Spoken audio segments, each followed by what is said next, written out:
Hello and welcome to another Automotive Affairs special. Today we have the Land Rover Defender, which is an official LEGO set that's been around for at least 2 years. The model does not come with any RC capability. I think LEGO did a great job getting the proportions of this model, and I'd even argue that the LEGO set looks even better than the actual car. Out of the box you get full proper chassis with independent suspension on all 4 wheels. A nice bouncy ride.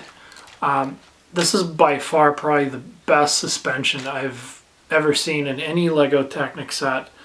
Much of what you see here is actually pretty stock.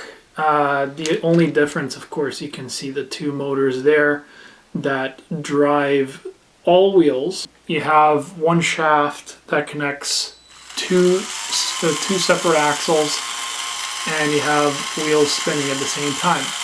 If we take a look back here, we have a little, very brilliant little system with kind of a hinge here. You can open this up, tilt the seats down, and look down there for the transmission. Right now what we actually have down here is just the power control unit, which is both the receiver and the power unit for the model. As you can see, I'll just show you here, this knob here, this is what used to control the transmission up and down. It was marked with a plus and a minus, I'm not sure if you can tell. There's also these shift levers, which are now completely disconnected. They're not connected to anything. They used to shift high and low, basically, which again, it was more of a gimmick. It didn't really do anything. We have a motor right here, that's the servo motor, which provides the steering. Original steering system there, which is pretty cool. I thought LEGO did a pretty good job with the design. I cannot take credit for that. I just simply connected a motor to it.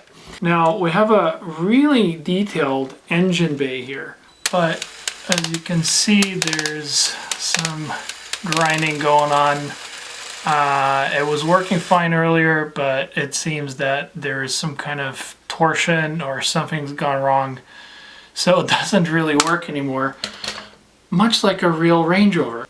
One of the other cool features that LEGO decided to implement in this model, and I'm really glad they did, is actually a little tow hitch, which is actually operated using this little knob here.